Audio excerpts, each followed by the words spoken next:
ಬೆಂಗಳೂರಿನ ಕಟ್ಟಡ ಮಾಲೀಕರಿಗೆ ಗುಡ್ ನ್ಯೂಸ್ ಕೊಡುವತ್ತ ಸರ್ಕಾರ ಹೆಜ್ಜೆ ಇಡುತ್ತಾ ಅನ್ನೋದು ಪ್ರಶ್ನೆ. ಈಗಾಗಲೇ ಕಟ್ಟಡ ನಿರ್ಮಾಣಕ್ಕೆ ಓಸಿ ಮತ್ತು ಎನ್ಒಸಿಯನ್ನ ಕಡ್ಡಾಯಗೊಳಿಸಿದೆ ಸುಪ್ರೀಂ ಕೋರ್ಟ್ನ ತೀರ್ಪು. ಬಟ್ ಇಲ್ಲಿ ಒಂದಷ್ಟು ಬೈಲಾಗಳಲ್ಲಿ ಚೇಂಜ್ ಮಾಡಿಕೊಂಡು ಓಸಿ ಸಮಸ್ಯೆಯನ್ನು ಬಗೆಹರಿಸ್ತಾರಾ ಅನ್ನೋದು ಬಹಳ ಕುತೂಹಲದ ಕಣ್ಗಳಿಂದ ನೋಡೋ ರೀತಿಯಾಗಿದೆ. ಸಿಎಂ ಇದೇ ವಿಚಾರವಾಗಿ ಮಹತ್ವದ ಸಭೆಯನ್ನು ಕರೆದಿದ್ದಾರೆ. ಒನ್ ಟೈಮ್ ದಂಡ ಕಟ್ಟಿಸ್ಕೊಂಡು ವಿನಾಯಿತಿಯನ್ನು ಕೊಡಬೇಕಾ ಬೇಡವಾ ಅನ್ನೋದ್ರ ಬಗ್ಗೆ ಚರ್ಚೆಯನ್ನ ಮಾಡಲಾಗತ್ತಂತೆ.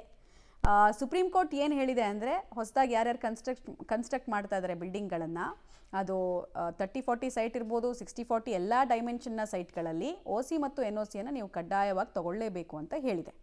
ಅದಿದ್ದರೆ ಮಾತ್ರ ನಿಮಗೆ ವಿದ್ಯುತ್ತು ಮತ್ತು ವಾಟರ್ ಸಪ್ಲೈ ಮಾಡಬೇಕು. ಇದು ಎಲ್ಲ ರಾಜ್ಯಗಳಿಗೂ ಅನ್ವಯ ಆಗುತ್ತೆ ಅನ್ನೋದು ತೀರ್ಪು.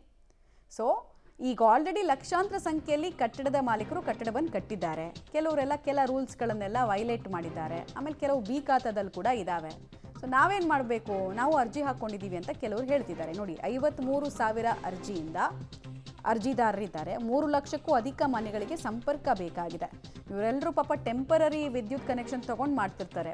ಪರ್ಮನೆಂಟ್ ಕನೆಕ್ಷನ್ ಬೇಕು ಅಂದರೆ ಒಂದು ಅದಕ್ಕೆ ವಿದ್ಯುತ್ ಇಲಾಖೆ ಅಥವಾ ಬೆಸ್ಕಾಮ್ನಿಂದ ಗ್ರೀನ್ ಸಿಗ್ನಲ್ ಸಿಗಬೇಕಂದ್ರೆ ಅವ್ರ ಹತ್ರ ಡಾಕ್ಯುಮೆಂಟ್ ಸರಿ ಇರಬೇಕು. ಇವರೆಲ್ಲರನ್ನೂ ಕೂಡ ಒಂದು ಮಾಫಿ ಮಾಡುವಂತಹ ಕೆಲಸ ಮಾಡಬಾರ್ದು ಯಾಕೆ ನಾವು ಅಂತ ಚಿಂತನೆಯನ್ನು ಸರ್ಕಾರ ಗಂಭೀರವಾಗಿ ಮಾಡ್ತಿದೆ. ಹೇಗೆ ಅಂದರೆ, ಒನ್ ಟೈಮ್ ದಂಡವನ್ನು ಕಟ್ಕೊಳ್ಳೋದ್ರ ಮೂಲಕ ಒನ್ ಟೈಮ್ ಟ್ಯಾಕ್ಸ್ ರಿಲ್ಯಾಕ್ಸೇಷನ್ ಅಂತ ಕೊಟ್ಟು ದಂಡ ಕಟ್ಟಿಸ್ಕೊಂಡು ಅವರೆಲ್ಲರನ್ನೂ ಕೂಡ ಸಕ್ರಮದ ಕ್ಯಾಟಗರಿಗೆ ತಂದು ವಿದ್ಯುತ್ ಮತ್ತು ವಾಟರ್ ಕನೆಕ್ಷನ್ ತಗೊಳ್ಬೋದು ಅಂತ ಹೇಳ್ತಾರಂತೆ.